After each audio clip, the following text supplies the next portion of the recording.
Հիմա այդ գործողություններ նախ ես բացառում եմ, պարզապես բացառում եմ, որ այն գործընթացները, որոնք տեղի են ունենում եւ որոնց մասին հայտարարվում է, դրանք որևէ կերպ դուրս լինեն իրավական ընթացակարգերի եւ օրենքի շրջանակներից։ Ես դա պարզապես բացառում եմ։ Երկրորդը, ենթադրում եմ դուք ավելի շատ փաստեր կունենաք այդ գործերի եւ նրանց մանրամասների վերաբերյալ, քան ես ինքս,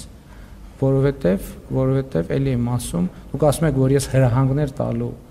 լիազորություն ունեմ, ես ոչ բոլորին հրահանգներ տալու լիազորություն ունեմ, եւ էլ չեմ ասում, որ չեմ կարծում, թե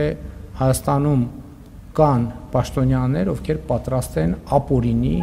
հրահանգներ իրականացնել։ Հայաստանի Հանրապետությունում պետական ինստիտուտները գործում են իրենց լիազորությունների եւ իրենց վերապահված իրավունքների շրջանակում։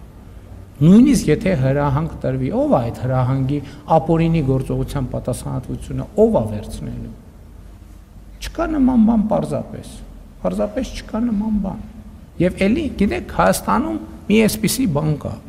մի այսպիսի երևույթ կա։ Կարող է պարզվի, որ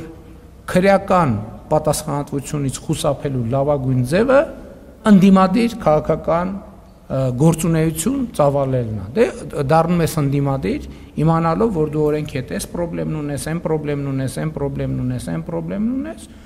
եւ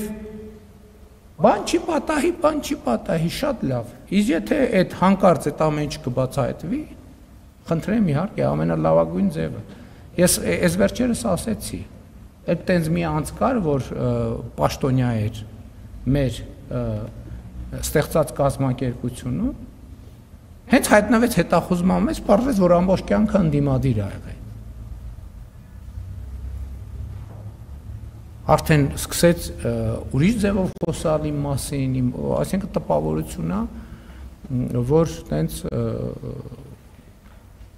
37 թվից մինչև այսօր ընդդիմադիր քաղաքական գործունեություն են ծավալել։